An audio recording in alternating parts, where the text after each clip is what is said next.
Assalamualaikum warahmatullahi wabarakatuh. Kembali lagi bersama channel YouTube Polifisioterapi RSUD Sumedang. Kali ini saya akan membahas mengenai fisioterapi anak khususnya pada gangguan muskuloskeletal.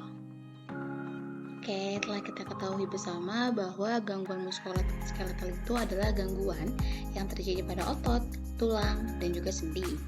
Nah, pada anak, gangguan muskuloskeletal dapat dikategorikan menjadi dua, yaitu yang pertama adalah dari lahir dan kedua adalah bukan dari lahir. Dari lahir contohnya adalah tortikolis atau kepala tengkleng, CHD atau congenital hip dislokasi adalah dislokasi pada sendi panggul bayi. Terus ada juga CTEV atau congenital talipes equinovarus atau biasa disebut dengan kaki pengkor, dan yang keempat adalah skoliosis pada bayi. Nah, gangguan muskuloskeletal bukan dari lahir contohnya adalah keseleo. Terus ada juga patah tulang, pergeseran sendi, dan juga nyeri pada otot. Yuk sama-sama disimak ya, bagaimana sih sebenarnya fisioterapi itu menangani kasus muskuloskeletal pada anak. Baik, sekarang kita akan membahas mengenai gangguan muskuloskeletal pada anak dari lahir dulu. Yang pertama adalah tortikolis atau kepala tengkleng. Tortikolis ini penyebabnya sebenarnya belum diketahui, namun terdapat beberapa faktor yang bisa menyebabkan hal tersebut. Contohnya yang pertama adalah posisi janin yang tidak sesuai atau menyimpang ketika dalam rahim. Yang kedua adalah displasia panggul atau kelainan panggul, yaitu panggulnya ibu ini sempit. Nah, yang ketiga adalah trauma saat lahir, yaitu ketika lahir terdapat penarikan pada kepala yang berlebihan sehingga perbedaan penguluran pada salah satu otot lehernya.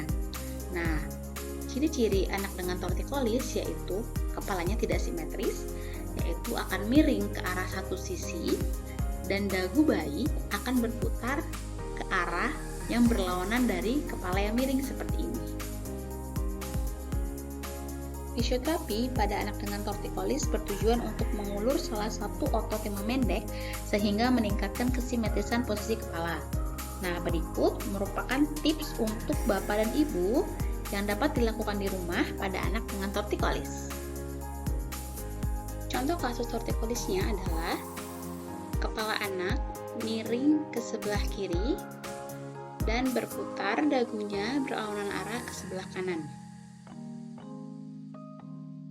Ayah dan ibu biasakan memberikan mainan ke arah kiri atas agar anak terbiasa dan terstimulasi untuk melihat berlawanan arah dengan arah tortikolisnya. Cara yang kedua adalah tangan kanan ibu berada di pundak sebelah kiri anak dan tangan kiri berada di belakang kepala bagian kanan. Secara perlahan, ibu memiringkan kepala anak ke sebelah kanan dan menarik bahu sebelah kiri menggunakan tangan kanan ke bawah.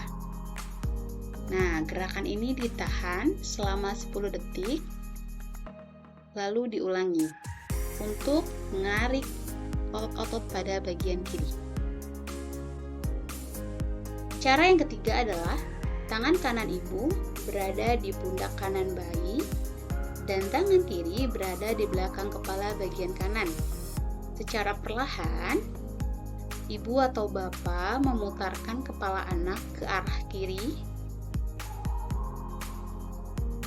sambil pundaknya ditahan agar tidak ikut memutar.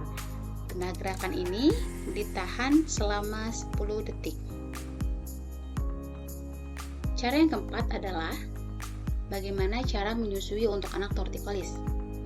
Pertama-tama, anaknya ini dimiringkan ke arah kanan dengan tangan kanannya ini berada di bawah.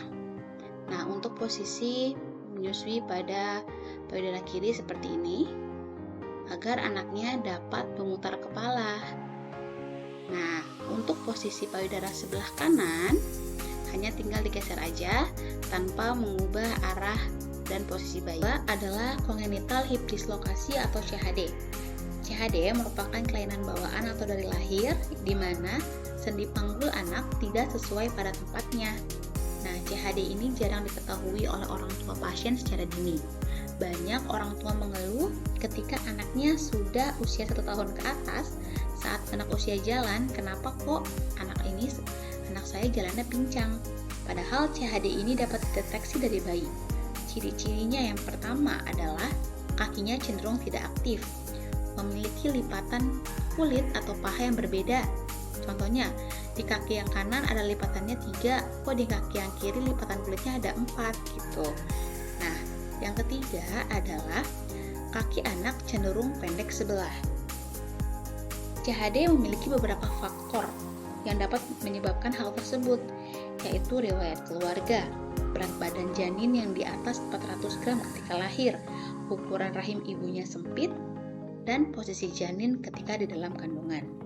Fisioterapi dapat menangani kelainan CHD dengan tujuan untuk mengembalikan panggul ke posisi semula dan mempertahankan posisi yang stabil untuk menopang tubuh. Fisioterapi akan memberikan edukasi untuk pemakaian brace seperti ini dan juga menghindari untuk posisi mengkatak pada anak, yaitu posisi menekuk ke belakang. Yang ketiga adalah CTEV atau congenital talipes equinovarus. Orang awam menyebutnya adalah kaki yang pengkor. CTEV ini belum diketahui penyebabnya, namun terdapat beberapa faktor yang bisa mempengaruhi hal tersebut. Yang pertama adalah faktor genetik atau riwayat keluarga. Yang kedua adalah posisi janin yang kurang baik saat dalam kandungan dan adanya rahim yang sempit pada ibu. CTEV dapat dilihat, ciri-cirinya yaitu adalah kakinya jinjit dan berputar ke arah dalam. Dan saat menginjak usia jalan, anak cenderung berjalan menggunakan bagian luar kaki. Fisioterapi dapat memberikan penanganan pada anak dengan CTEV yang tujuannya adalah agar anak dapat berdiri dan berjalan dengan posisi yang normal, serta mencegah kecacatan berlanjut. Yuk intip bagaimana sih fisioterapi dalam menangani CTEV kasus pada anak? Berikut merupakan tips untuk anak CTEV yang belum bisa berdiri dan berjalan. Kaki anak CTEV cenderung jinjit ke arah bawah dan akan berputar ke arah dalam. Nah, untuk mengurangi hal tersebut secara perlahan, ibu atau bapak mendorong kaki anak ke atas dan ditahan 10 detik. 1, 2, 3, 4, 5, 6, 7, 8, dan seterusnya. Selanjutnya, gerakan yang kedua adalah kaki anak diarahkan keluar dan ditahan selama 10 detik pula. Anak dengan CTEV memiliki gangguan sensoris atau rasa pada bagian luar kaki. Untuk itu, ibu atau bapak harus menstimulasi dengan kasar halus pada bagian luar kakinya. Berikut merupakan latihan untuk anak CTEV yang sudah bisa berdiri serta berjalan. Nah, di mana latihan-latihan tersebut merupakan untuk mengulur beberapa otot pada bagian betis, serta untuk meningkatkan sensorik, dan juga melatih pijakan untuk menapak. Selanjutnya adalah skoliosis pada anak. Skoliosis merupakan kelainan pada tulang belakang yang memiliki posisi miring ke salah satu sisi. Nah, skoliosis pada anak belum diketahui penyebabnya, namun kemungkinan anak dengan skoliosis memiliki orang tua yang skoliosis juga. Ciri-ciri yang dapat dilihat dari anak skoliosis yang pertama adalah bahunya kanan kiri itu tinggi sebelah. Jadi ketika anak mengalami bahu tinggi sebelah bisa jadi merupakan skoliosis. Yang kedua adalah anak akan miring ke arah salah satu sisi. Nah, masalah yang dapat dialami anak dengan skoliosis tergantung derajat kemiringan. Derajat kemiringan yang tinggi, anak akan mengalami sesak, bahkan anak akan mudah lelah. Fisioterapi dapat menangani anak dengan skoliosis, tujuannya itu adalah untuk menjaga kurva atau lengkungan yang terjadi tetap terkontrol selama pertumbuhan. Bagaimana ya latihan untuk anak skoliosis di rumah? Yuk sama-sama disimak ya. Gerakan pertama, posisi seperti akan merangkak. Secara perlahan lengkungkan punggung ke atas sambil menarik nafas Lalu kembali ke posisi seperti merangkak sambil menghembuskan nafas. Latihan yang kedua adalah posisi terlentang dengan kedua kaki menempel pada lantai dan tangan berada di kedua sisi tubuh. Secara perlahan, tekan bagian perut ke arah lantai dan pertahankan selama 30 detik. Selanjutnya adalah pemakaian brace untuk anak yang memiliki lengkungan atau derajat kemiringan skoliosis yang tinggi. Baik, yang pertama adalah keseleo atau terkilir. Keseleo atau terkilir merupakan nyeri pada bagian pergelangan kaki yang bisa diakibatkan oleh beberapa faktor. Yang pertama adalah cedera saat main bola anak-anak, dan kedua adalah jatuh. Nah, keseleo ini biasanya ada merah, bengkak pada pergelangan kaki, nyeri di pergelangan kaki, serta kesulitan berjalan. Nah, bagaimana ya tips untuk mengatasi nyeri pada pergelangan kaki pada 3 hari pertama? Yuk diintip ya. Tips yang pertama saat terkilir adalah proteksi pergelangan kaki dengan tidak sering berjalan atau beraktivitas dan istirahatkan kaki. Selanjutnya adalah kompres pergelangan kaki menggunakan ice selama 10 dan maksimal 15 menit untuk mengurangi pembengkakan. Yang ketiga adalah istirahatkan kaki dengan diganjal bantal agar kaki lebih tinggi daripada jantung. Yang keempat adalah semaksimal mungkin melakukan gerakan ankle pumping, yaitu gerakan menekuk ke arah atas dan ke arah bawah pada pergelangan kaki untuk mengurangi pembengkakan. Selanjutnya, yang kedua adalah fraktur atau patah tulang. Fraktur atau patah tulang bisa terjadi di sendi manapun. Bisa terjadi di sendi bahu, sendi panggul, sendi leher, bahkan sendi tulang belakang. Nah, fraktur pada anak-anak biasanya terjadi paling banyak pada bagian ekstremitas, yaitu pada bagian tangan dan kaki.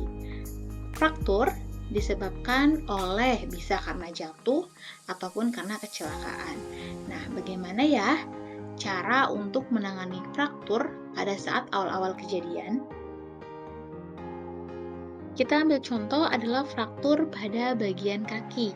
Nah, untuk fraktur pada bagian kaki ini sebaiknya hindari untuk berjalan ketika terjadinya patah tulang. Nah, selain itu, kita istirahatkan kakinya dan boleh untuk dikompres es untuk pertama kali. Nah, fraktur ini bisa diobati jika tidak terlalu parah, hanya diberikan gips, dan jika patahannya parah akan diberikan operasi penanganannya. Nah, fisioterapi bisa memberikan penanganan setelah operasi ataupun sebelum operasi. Nah, setelah operasi kita akan memberikan latihan-latihan untuk meningkatkan fungsional pada kakinya. Yang ketiga adalah strain otot atau nyeri pada otot. Strain otot ini biasanya diakibatkan karena aktivitas yang berulang, sehingga ototnya ini capek. Contohnya adalah main games pada anak-anak. Nah, selain itu juga ada posisi yang salah ketika beraktivitas. Nah, strain otot biasanya ditandai dengan adanya merah pada bagian otot, nyeri pada bagian otot, dan bengkak.